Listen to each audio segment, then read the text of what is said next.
What's up, everybody? Welcome to the Early Edge NFL Pick Show, brought to you by BetMGM, the sportsbook born in Vegas. Will Brinson here, along with our usual excellent cast of characters, Mike McClure, Larry Hartstein, and R.J. White. I need to step out real quick and edit the story I wrote about Bill Belichick not going to Carolina, saying I would print out that column and eat it. Looks like I've got a three-course meal of paper coming up, like a three-course Kinko's meal coming up if he ends up going. Nevertheless, we have to talk about professional football. We got a banger on Thursday night. The NFC West, wide open, fellas. Rams at 49ers. Rams have a massive victory over the Bills at home on Sunday afternoon. Now traveling to San Francisco for a key divisional matchup. Could really... I don't think it's a loser leave town matchup, but it's pretty close given the standings here. You know where I'm going. Matthew Stafford's hot right now. Give me a 10-unit whale play on the Rams to go in there and win outright. Stafford slices and dices. He's got protection. He's got Puka Nacua. He's got Cooper Kupp. They're playing off like out of their minds right now. Kyron Williams, Blake Corum doing awesome work in the run game as well. RJ, you've got Larry, you disagree. I do, because I think the spot favors the 49ers. You know, they basically had to play half a game last week against the Chicago Bears. The game was over at halftime. They came out of that game very fresh and refreshed. They had a team meeting before the game to talk about the urgency, to talk about the fact that the season's not over. And guys like Kittle and the defensive line stepped up with 6 or 7 sacks. So this season is not over for the 49ers, whereas the Rams had to go to the limit to hold off the Buffalo Bills. And the 49ers, yeah, that 2-game skid was embarrassing, but you don't have your quarterback in Green Bay. And then in Buffalo, CMC gets hurt. He was running the ball really well. It's a snowstorm at Buffalo. I mean, those are 2 games you can kind of write off. Now they're back home. It's a revenge spot. They had a 10-point lead late against the Rams. They totally outplayed the Rams in that game in terms of yards per play. They had terrible special teams and blew the game. I just think the spot favors the 49ers. Yeah, and the Rams won that game without Nacua, without Kupp, and against a healthier 49ers team. This 49ers team isn't the team that we saw earlier in the season. They're still beat up on both sides of the ball. I'm not reading too much into that win. You know, you're discrediting the losses. I'm discrediting the win. The Chicago coaching staff seemed overwhelmed in that game. And it just was, a dead game from the beginning. Stafford was incredible against Buffalo. If that guy shows up, they're going to win this game. I like teasing the Rams up to 8.5. There's some pretty solid teaser legs on the board this week. I'm going to tease them with the Bills and have these 2 teams that squared off in a classic game last week both cover the teased up numbers. So Rams plus 8.5, Bills plus 7.5. I think the number on this game should be the full 3 and not 2.5, considering it is a home game on a short week. But having said all that, I'm certainly not eager to go back this current version of the San Francisco 49ers. A slight lean to the over in this game. I know it's a massive total at 48.5. We've seen the Rams get into some shootouts, and I still think San Francisco is going to have success moving the ball. So if I had to play something right now, it actually would be that over on the 48.5. I think this one is one where both teams are in the mid to upper 20s. All right. Big time game with the Witches of Kansas City, the Wiccan that will not go away. Patrick Mahomes has signed some deal with Beelzebub here where they just win every 1-score game. But now he's got to deal with Jameis Winston and the variance. It is the Cleveland Browns. Who is the best bet in that game? We will tell you coming up next on the Early Edge.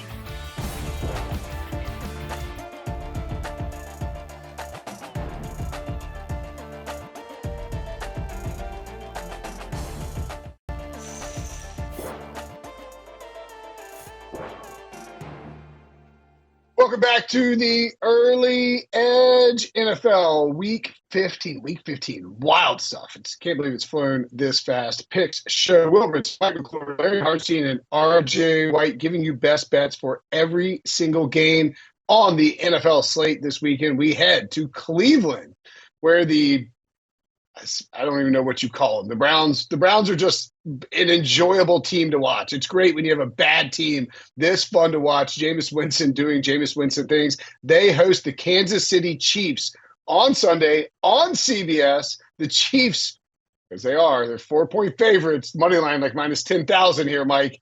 Do you think the Chiefs can cover for once this season? I do think they can cover here, and I am inclined to bet it now that you get a 4 and not a 4.5, frankly. Just the idea that you could still keep a push condition alive on a 4-point victory on a line that essentially opened at a touchdown, 6.5 to 7. I thought that 6 was the right number. I wasn't eager to back them or really to back the Browns at a full 6.5, but down to 4 here, I think that we've finally priced everything in and gone just a little bit too far. Kansas City is a team that continues to get more healthy. The question is, of course, can they protect Patrick Mahomes? I think that they're good enough in those particular situations. We've also got a little bit of a Kareem Hunt revenge narrative. You get Isaiah Pacheco likely unleashed a little bit more as well. I just think that run game is going to take some pressure off, and I think Kansas City is just going to dominate time of possession here, which is going to force Jameis to be nearly perfect to cover. So I like Kansas City -4. You made me smile there, Mike, when you said forcing Jameis to be nearly perfect. I don't think like the Steelers were celebrating in the end zone when they got those interceptions. You know how the defense runs to the end zone? I don't think you should be able to do that when Jameis Winston throws you the ball right between the numbers. 9 interceptions in 5 games. Yeah, I was watching the replay of that game last night, and it was cracking me up. And I just think this Chiefs defense is still very good. They're going to capitalize on the inevitable mistakes. The Browns had a couple step-up games in the division since Winston took over. But this Chiefs, Isaiah Pacheco showed at the end of that game, he has that extra burst that they were missing. I think we're going to see a lot more of that. 0-7. I know the Chiefs are 0-7 against the spread in their last 7. To me, this is the spot where it ends. I've been saying that for 2 weeks now, and it is never the spot. They have trouble putting away these teams. They're up 16-3 and 13-0 in the last 2 games, but won both 19-17, didn't cover either one. So I'm not going to take them full game. I like taking them as a lean for the -2.5 on the first half because that games have been slipping away in the second half. I think the elite Kansas City rush defense is going to shut down Cleveland's offense early. And then we'll see which Jameis Winston shows up in the second half, whether it's the one that balls out and they win the game, or whether it's the one that is throwing pick after pick and the Chiefs run away with it. So I think it's a safer play just to take the Chiefs -2.5 in the first half. Yeah, I mean, I agree with Mike that the numbers come down enough where, you would look at the Chiefs and Larry as well. But it's like the issue with Jameis is, I mean, you just don't know. You might just get Jameis against Denver, who's slinging darts all over the place and storms through the back door. So no pick for me here. Pretty massive game for the AFC playoff picture between the Dolphins and the Texans in Houston on Sunday on CBS. Texans -3 with a total of 47 here, and I am going to go with the over. It's a big number. I get it. But Miami's offense with Tua Tagovailoa cooking with gas lately. Devin Achane, Jalen Waddle's really stepped up the last few weeks. And, of course, Tyreek Hill. We still haven't seen an explosion game from him yet. And C.J. Stroud has all those weapons. Nico Collins should get loose in this one. I would love a Tank Dell explosion game too, but, not holding my breath for it. And, yeah, the Texans want to run with Joe Mixon some, but I think Miami can draw them into a shootout, and we see plenty of points here because neither team will be wanting to take their foot off the gas. You like the home team in this spot, Larry. I do. It's about the spot. The Texans needed that bye. They've been going since July they had the Hall of Fame game, and they just finally got their bye. They've had key injuries. Obviously, Nico Collins, Joe Mixon has been banged up. So they are fresh for this one. And the Dolphins, that was a pretty fraudulent cover against the Jets. The offense looks great. The passing game, the run game is struggling. 44 yards against the Jets. Missing Teron Armstead, had to leave that game again, still bothered by that knee injury. And the Dolphins have given up almost 400 to the Packers, and then over 400 yards to the New York Jets of all teams. So there's something wrong with this pass defense, and I think the Texans take advantage and cover in a high-scoring game. And I went the other way here with the Dolphins. I continue to think that they're still not properly rated. When you look, Tua came back in week 8. So if you look at EPA per play offensively since week 8, they've been the number 3 offense in the NFL, only behind the Bills and the Ravens, sandwiched between the Packers, Eagles, and Lions. Those are all great offensive teams. The question mark comes down to the defense, and can they stop the passing attack? Now, when I look at C.J. Stroud and this Houston Texans team, the bye week definitely is a much-needed thing for them. But in that same time frame where Miami's been top 3, the Texans have ranked 24th in the NFL in terms of EPA per play offensively since week 8. Now, when I look at this matchup, I think it'll be competitive back and forth, but the idea that we're talking about this Miami Dolphins passing attack in a dome, we finally saw Tyreek Hill look a little bit more like himself last week late. Frankly, the reason they were able to come back and win the game is because Tyreek was active and engaged and really good on those final drives. So I like the Dolphins side here. I thought the number should have been 1.5. Okay, let's move to one of the biggest spreads of the year, quite frankly. We have Ravens at the Giants. Baltimore is a 15-point road favorite at the Giants on Sunday on CBS with a total of 43.5. So you don't have a lot of wiggle room here, Larry, when you look at this game.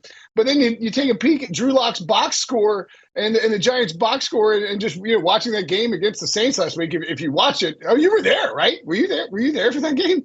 I didn't. No, I didn't make it out, luckily. Okay. Drew Lock led the team with 59 yards rushing and went 21 for 49, passing the ball with an interception of just 227 yards. Granted, the Baltimore pass defense, not the most elite in the NFL. And the Saints couldn't really get the run game going here, but I would expect some heavy Derrick Henry production in this one. Do you have a lean or a pick here, Larry? Yeah, even though big favorites have not been covering this year, I definitely lean towards the Ravens. Drew Lock took 13 hits. He's very banged up. We may even see Tommy DeVito if he can't finish the game. And the Ravens, that was a much-needed bye after that tough loss against the Eagles. And they know they can still win this division. The Steelers are at Philly this week, and then the Steelers go to Baltimore, and then the Steelers finish with the Chiefs and Bengals. The Steelers could finish 1-3, and the Ravens could easily still win this division. So I think they make a statement, especially running the ball against a depleted Giants front. Yeah, the one Baltimore weakness is sometimes their pass defense, but Giants can't move the ball with the pass. Drew Lock showed that last week, with the stats that you quoted. I think Baltimore's offense can score 30 if it wants to, but they play 3 games in 11 days because they have the Christmas game. So I can see in the second half them taking the foot off the gas, shifting down a little bit, and then only winning this game by, whether it's 14-17, who knows. But my lean here would be the under 43.5. I don't think the Giants are scoring points, and I don't think the Ravens are going to run it up to 30 with their schedule coming up. Yeah, very good chance that Derrick Henry gets to 200 yards and they hand it off at halftime to somebody else to run the football. Maybe a Keaton Mitchell spot. Who knows? Tough spot for the Giants, so that is for sure. What's that? Is that noise telling me that the Carolina Panthers are favored in a football game? Oh, my goodness. CeeDee Lamb scores a touchdown on Monday night, and now he's going to try and score a few more to keep up with Bryce Young and this suddenly explosive offense for the Carolina Panthers. What's the best bet in that game? We will tell you coming up next on The Early Edge.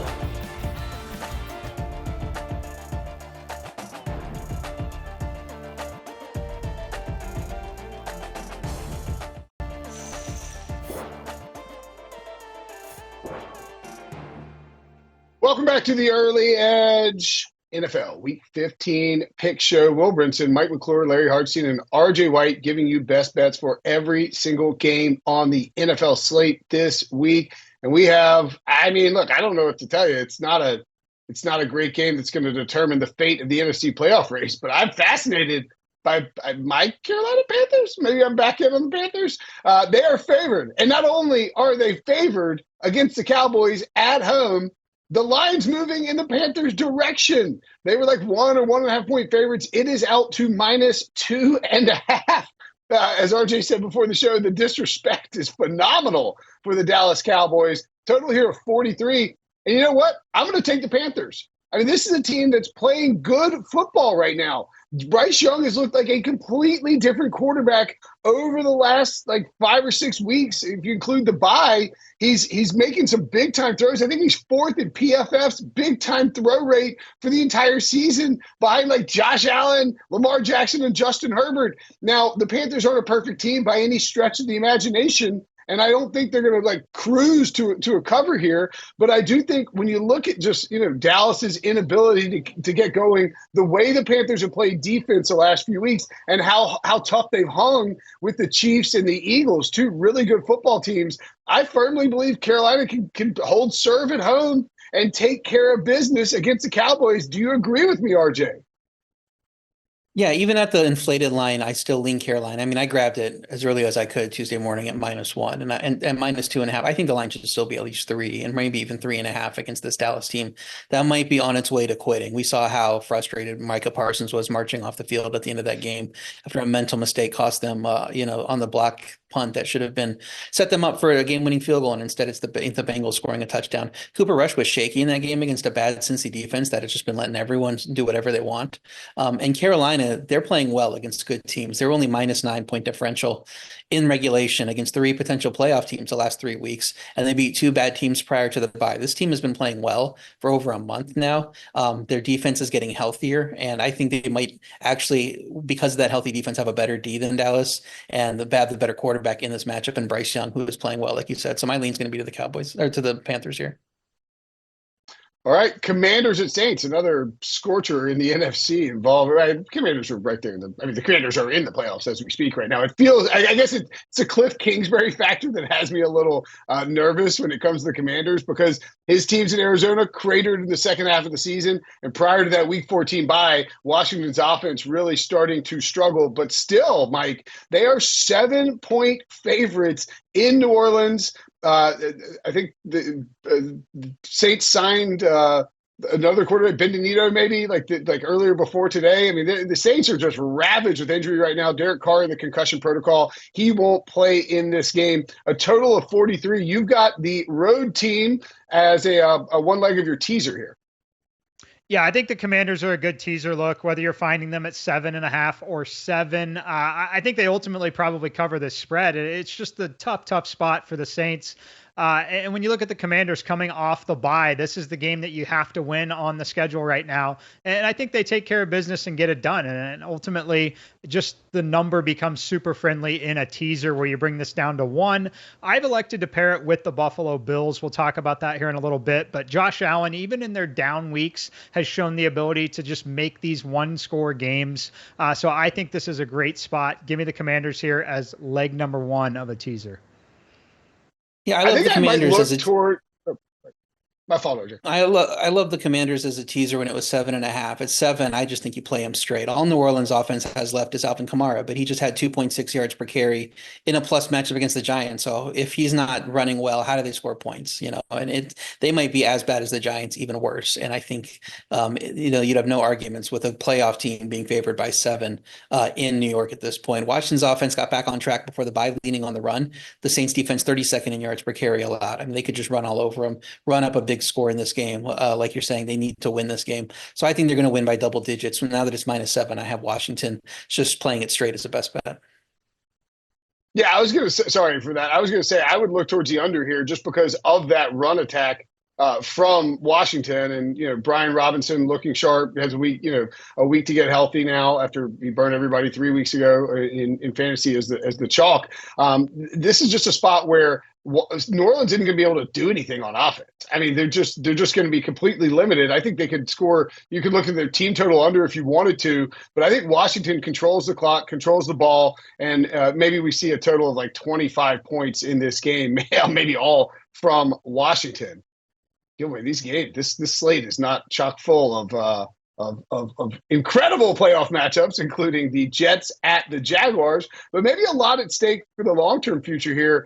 The Jets and Aaron Rodgers finally look sharp, still lost. They're -3.5 at the Jaguars here, Larry, with a total of 40.5. Mac Jones picks up the win against the Tuscan Castle himself, Will Levis, last week, but now a home dog in this spot. Any lean or pick for you? Well, since the bye, the Jags have played competitive football, probably to their detriment because they're ruining their draft position, but they had the 3-point loss to the Texans. Then they go in to Tennessee and pull out a win. If Brian Thomas gets loose late, I mean, this defense actually played well in the red zone against the Titans. And as great as the Jets offense looked, I just don't see how you could lay more than a field goal with a team that's lost 9 of their last 10 games. A team that had all these high-priced veterans, extreme disappointment. It's so bad in New York, they decided to cancel the team meeting they usually have early in the week, and the new coach just sent messages to everyone. He says they need a reset. I mean, it's like a month past a reset, so I'll take the Jags, but I don't even want to watch this game, but I will take the Jags. Yeah, right there with you on not wanting to watch this one. At 40.5, to me, I think it could be an ugly over candidate. When you look at this, I think the first thing to quit will likely be the defensive effort in both of these situations here. So just the fact that 41 being such a key number in the NFL, we just watched the Jets be able to score some points offensively against Miami here. I think we could see some of the same. I think there's still a number of talented wide receivers on the field. So I would lean over 40.5 here. Bengals at Titans. I mean, dude, it's crazy. If you flip the Bengals one-score games, Joe Burrow would be second right now ahead of Saquon Barkley in the MVP odds. I firmly believe that. He's played so great this season. And now, since he is technically alive for the playoffs, they need a lot to go their way if they want to make it, of course. Those teams at 8 and 5 in the wild card spots, and since you're looking way up the ladder, but still alive. And so still motivated here as a 4.5 point favorite in Tennessee. Is this like there's some kind of revenge here, I guess, Brian Callahan maybe, or maybe you get revenge against Brian Callahan. I'm not sure exactly what it is, but I think it applies perhaps. Regardless, I'm taking the Bengals. I don't think the Titans will be able to score. We saw on Monday night, I know it's a short week, but a decent effort here from the Bengals defense.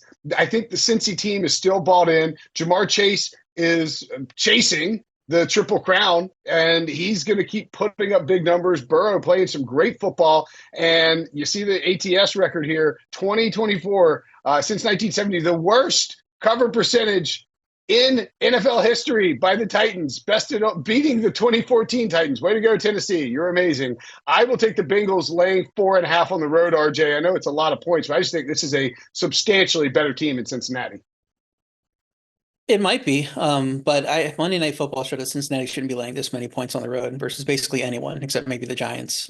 So I can't do it. If I'm going to lean anyway in this game, it's going to be the Titans. I know it's hard to trust them after that awful game against Jacksonville. They did have 2 turnovers on downs inside Jacksonville's 10, so they're unlucky to score only 6. They could have put up a decent point total in that game. Cincy in the middle of 3 games in 11 days stretch had a Monday night game. Now they're going to play this one, and then they play on Thursday. I don't know if they show up for this game. I know they're alive, but it is a lost season. You talk about the revenge factor. We often see in these spots where the coach of a new team that came from an old team, his team rallies around him to give him a win in that spot. And if he's a good coach and the players want to elevate him, this is a try hard spot for them. I think we saw it with Brian Daboll against the Bills as well, one of those type of spots. So I think Tennessee could show up in this game and either win it or lose it by 3 instead of by a big margin. So I would lean to the Titans if I'm going to play this one.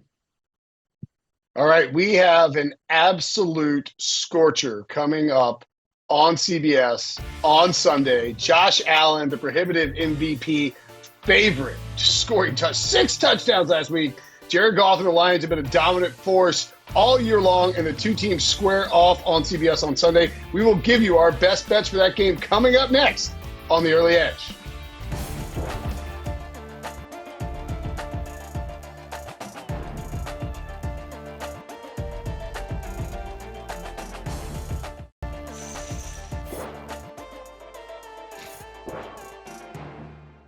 Welcome back to the Early Edge NFL Week 15 pick show. Best bets for every game on the slate. Will Brinson, Mike McClure, Larry Hartstein and R.J. White.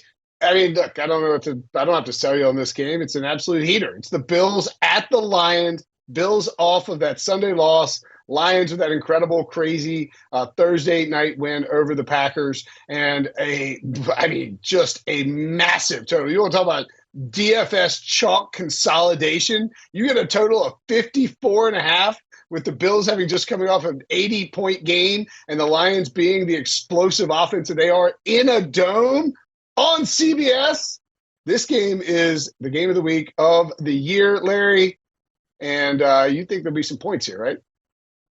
Especially from the Buffalo side. I don't want to play the spread because the Lions could run right through this Bills defense, the soft middle of the Bills. But the Bills just averaged 8.2 yards per play. And Will, you said it, the dome. When Josh Allen plays in a dome, last 10 games dating back to 2019, averaging over 32 points a game. So I'm going to play their team total over 26.5 points. He's also set up for a huge game on the ground because Aaron Glenn's defenses give up the most rushing yards to opposing quarterbacks since he took over as defensive coordinator. What if you get Keon Coleman back and Dalton Kincaid? I don't think the Lions are stopping this Bills offense or holding them to under 27 points. I love the Bills team total over. I'm throwing the Bills in a teaser. I think it's a great spot to tease them up. It's interesting to me that the market quickly hammered Buffalo despite the rest disadvantage they have in this game, coming off giving up 44 points, and now they're playing the Lions offense. I think it really tells you what the market thinks of this Detroit defense. They think Buffalo's going to go out and score a ton of points like Larry's talking about. And in that game, Stafford was just pinpoint with his passing, plus the Rams caught a break with a block punt. I still think the Bills are the best team in the AFC right now. I mean, interesting to see that Bills-Chiefs rematch, Mike, when we get there in January, as that's always the biggest game of the year there. This might be a Super Bowl preview, though, and actually I hope it is with these fan bases. So I think the Bills might go out and win this game. Detroit's defense has barely hung on at home the last 2 weeks against offenses that aren't nearly as good as Buffalo. It feels like they finally lose this one, but I'm going to tease it up and be safe. Yeah, I think it's just the easy teaser here at this point, plus 7.5. I paired it with the Commanders down to -1. And like Larry, I like the team total. I like the first half team total for Buffalo. I just think they score so many points that not covering 7.5 becomes extremely difficult. I want to go back to that Rams game with Josh Allen because it was clearly a little bit of a letdown spot with the travel out west, all of that. In the spots where they've had little letdowns, they've still been making these competitive one-score kind of games because Josh Allen just simply never quits. I think he's going to win the MVP this season. This game is extremely important to Buffalo still, so I like this spot for them in a teaser. In Dan Campbell's first press conference, wasn't overly certain that a lot of those defensive guys are going to be back. Aleem McNeil in the concussion protocol, DJ Reader, the other defensive linemen. They're just so banged up. I don't see Buffalo getting stopped.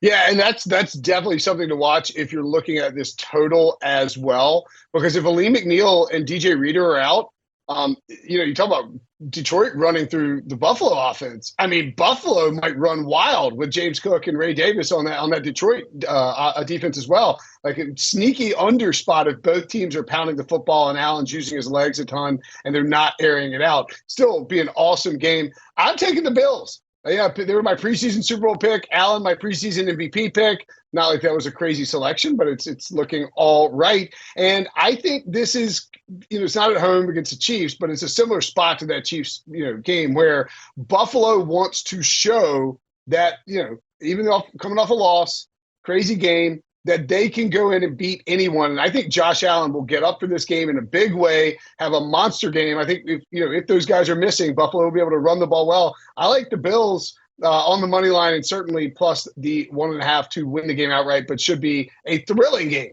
on CBS. The Pennsylvania matchup, and it's like a kind of a rivalry, but they hate each other, but they don't. I don't really know how this exactly works. Regardless, Steelers and Eagles. Eagles -5. Eagles remain white hot despite after squeaking out a win against Carolina Panthers on the road, maybe looking ahead to this game with a total of 42.5. I'm going to jump into the narrative street, and I'm going to take the squeaky wheel narrative here. I don't even know what the number is, and I don't even care. A.J. Brown, anytime touchdown. We got this week the buzz that A.J. Brown and Jalen Hurts aren't pals anymore, that A.J. Brown is, like upset with what's going on. They're running the football too much, winning too many games or something like that. Like Terrell Owens and Donovan McNabb are getting in the mix tweeting about this. Like, come on, man. We are going to get an A.J. Brown touchdown in this game. They're going to take some deep shots, try to challenge that secondary, and A.J. Brown will find the end zone in this game. He will be the guy to score the points, not that fraudulent MVP candidate, Saquon Barkley. Any leans for you or locks on this game, RJ?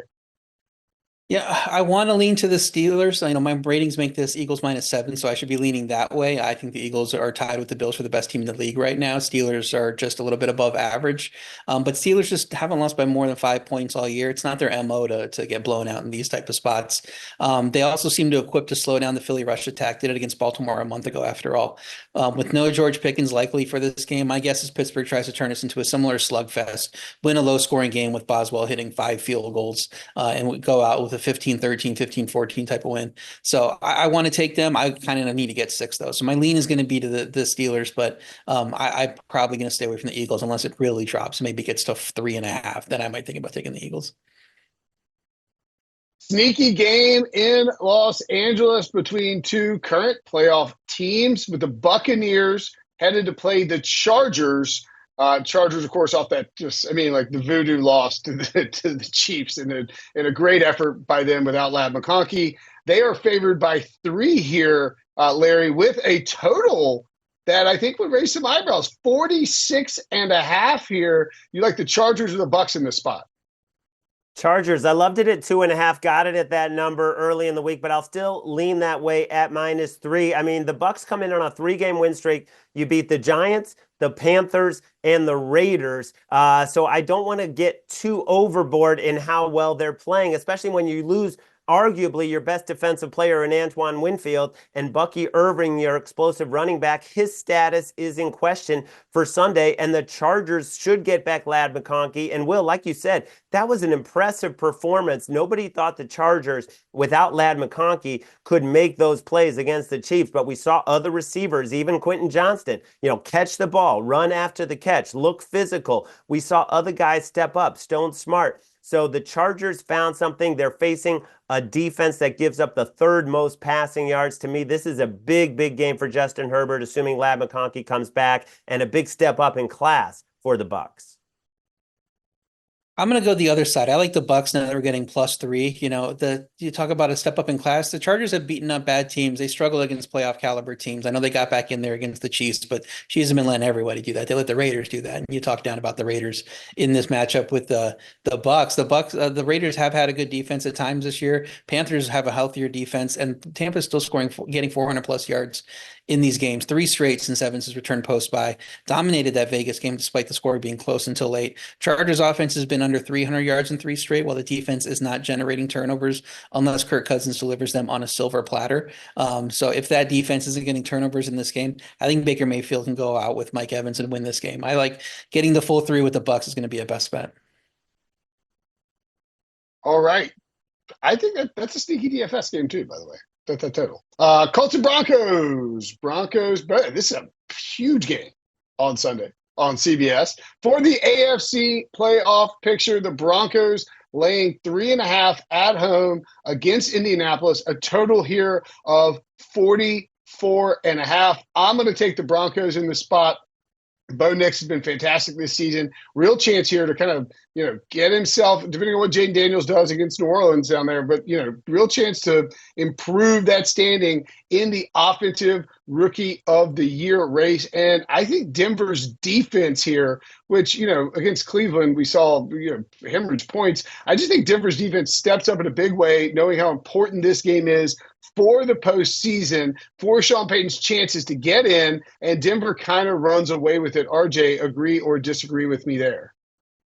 Yeah, I have the Broncos as a best bet too. The early move was to Indy. There's early action on Indy. I didn't get it once it got to 3.5. I was like, well, it's not getting any lower. So I'm going to jump on the Broncos there because I think this line should be 6. I think Denver is a much better team with great home field advantage against an indoor team in December in the Colts. Their rush defense is top tier. And if Anthony Richardson has to win the game with his arm, it could get ugly in a hurry, which we've seen this season. Bo Nix playing great since the first month of the season, getting better and better as the season goes on, except for some tough road spots in Baltimore and Kansas City. This obviously is not that type of game against this defense. I think Denver could win this one running away. Now we see the market is back up to 4 everywhere. I would still play it at 4. Like I said, I think this line should be 6.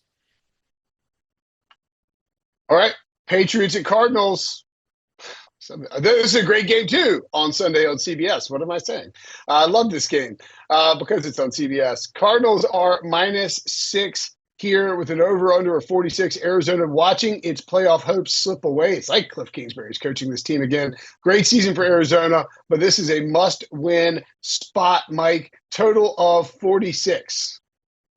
Yeah, absolute must-win spot. I lean to the under here and the Patriots team total under. You can find it at 20.5. I just think there are a number of paths to the Patriots scoring, 14, 17, 20 in this game. Arizona, the one little bright spot here actually still has been the defense. They rate as a top 10 team EPA per play since week 8 defensively. And just the importance of this game. I think we should still see an emphasis on that ground game, taking some time of possession here. Again, 46. I thought the number should have been 43. You're below a pretty key number of 44 here in the NFL. So I would lean under the 46 and under the 20.5 on the Patriots team total. Yeah, I like that look. I think you'll see Arizona really try to establish James Conner and pound the football. That's their ideal scenario. By the way, just a quick tangent.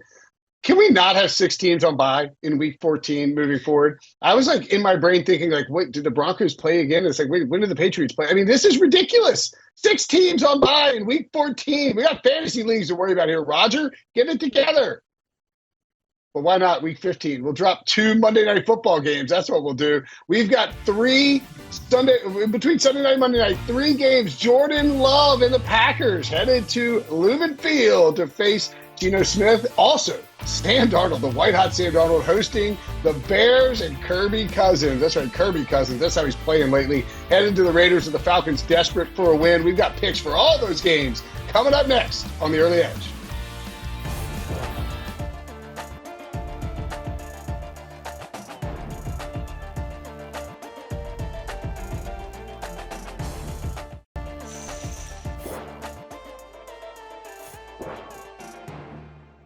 Welcome back to the Early Edge NFL Week 15 pick show. Will Brinson, Mike McClure, Larry Hartstein, and R.J. White giving you best bets for every single game on the slate. And wouldn't you know it, 6 teams on bye in Week 14. Let's come right back with 3 big old primetime games this week, including Sunday Night Football between the Packers and the Seahawks. Huge game in the NFC here. Packers -3, Larry, in Seattle with a very robust total of 47. Well, the NFC North has dominated when they go outside the division. Those top 3 teams are elite with terms of the Vikings, Packers, and Lions, and the market moved this early from 2.5 to 3. I definitely agree with the move. Matt LaFleur is 18-3 now in December after losing by 3 points at the Lions. What if you get Romeo Doubs back? What if you get Jair Alexander back? And you have Josh Jacobs to control the game.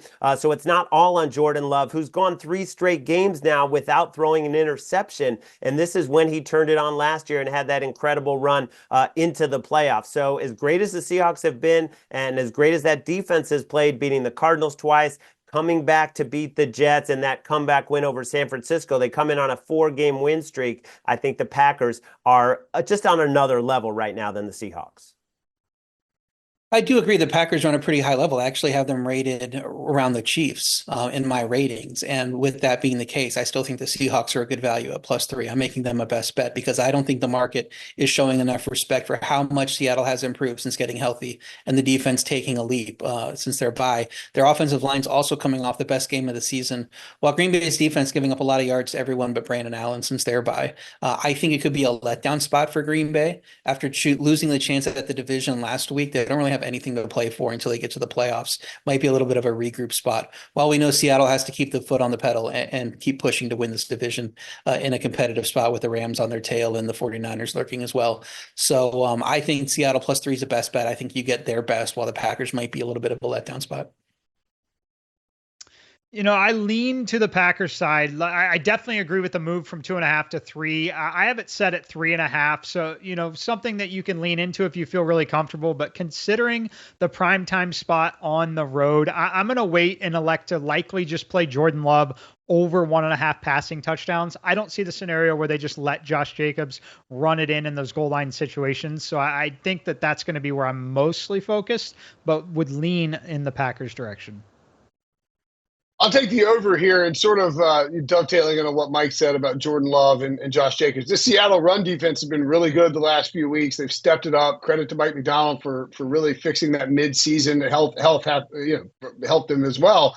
And that's why I think we're going to see a lot of points here. I think Jordan Love gets loose throwing down the field. I also think there's a lot of chatter that Jackson Smith-Njigba has taken over the alpha role for Seattle, and I think probably true. If you look at the metrics, he is a really good receiver. We have not seen a DK Metcalf explosion game in a while, and this feels like a primetime spot for one, especially if, depending on what happens with Jair Alexander and all these guys and the health of the Packers. I think this game gets loose. We get a lot of points on Sunday night, and we cruise past 50 points, easily getting that 47. Monday Night Football doubleheader. First game, in theory, could have been a playoff matchup, but the Bears are reality, and they don't make the playoffs. However, Thomas Brown coaching them. Oh, wait, they weren't good with him either. They're headed to Minnesota to play Sam Darnold and the white-hot Vikings, Larry. Vikings -7 in this one with a total of 43.5.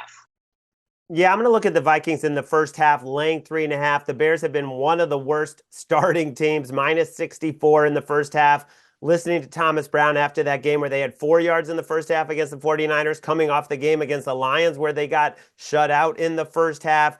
It didn't sound like he had any answers. It was just, we got to play better. It wasn't like there's a key adjustment. And the Vikings, that was an incredible offensive performance. Splash play after splash play, 99th percentile EPA game for the Vikings offense. TJ Hawkinson props. I cannot wait to bet those over as you see every tight end going off against the Bears. But I'm not going to take the full game at a touchdown because we've seen the Bears rally late when the other teams are playing soft. But I will take the Vikings in the first half. Yeah, I lean to the Vikings way. I like the first half look. I like the first quarter look even at -1.5. I'm going to look at the Bears, though, under on their team total. You can find 18.5s in the market. 17, we just know is such a key critical number here. And I think that this Vikings defense is going to be able to put enough pressure on Caleb Williams, and they're going to have some time of possession control here. So Bears team total under 18.5 for me. Yeah, I think you also see the Vikings, maybe try and run the ball a ton here, not that same explosive stuff, kill the clock, and this could be a blowout spot for Minnesota, who has, just thrived this season. Final game of the week, Falcons at the Raiders. Kirk Cousins has been awful, RJ, over the last month. 0 touchdowns, 8 interceptions as the Falcons have careened out of first place in the NFC South. Still right there, though, with a very easy schedule. Is this the week that Kirk Cousins gets it right on the road against LA in primetime? Las Vegas, excuse me. I'm not sure it is. They might win the game anyway because the Raiders are going to be starting Desmond Ridder, the former Falcons quarterback, who they know well. And the Atlanta defense has been dialing up pressure the last 2 weeks, unlike anything they've had this season. They're getting sacks. They're getting to the quarterback. I think they're going to have a field day against Ridder, and he's going to be kind of out of pocket here. Cousins has struggled mightily as well the last 2 weeks, especially. I don't think Atlanta can run up the score. Really feels like a 20-17 type of game at best, and that might need a defensive score to get there. So my best bet's going to be under 44 in this game. Yeah, and there's a weird situation going on with the Raiders. We thought we might be getting a Desmond Ridder revenge game, which is not something I ever thought would be in the cards. However, like Aiden O'Connell, who was carted off and in an air cast, apparently just has a bone bruise or something like that. So he might actually be able to play in this game. If not, we do get the Desmond Ridder revenge game. I think this is a spot where Antonio Pierce can get his team up enough. You're not going to get a ton of pressure. Falcons have been a little bit better lately, but I do think the Raiders can keep it inside of a field goal with some of that, primetime magic for a team even that isn't involved in the playoff race. Think the Raiders keep it close enough with their sort of disheveled core to keep the Falcons from running away with this game. This is a kind of a must spot, though, for Kirk Cousins to try and produce something, because otherwise the Michael Penix drumbeat is just going to get louder and louder. All right, fantastic stuff, guys.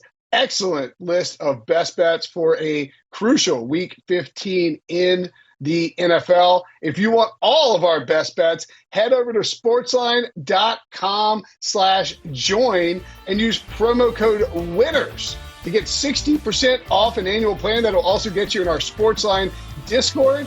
And while you're on the internet shopping for stuff, you can get a free subscription to The Early Edge, our daily SportsLine betting podcast. Get it wherever you get your podcast. For RJ, for Larry, for Mike, I'm Will. Thanks for watching. Thanks for listening. We'll see you guys soon.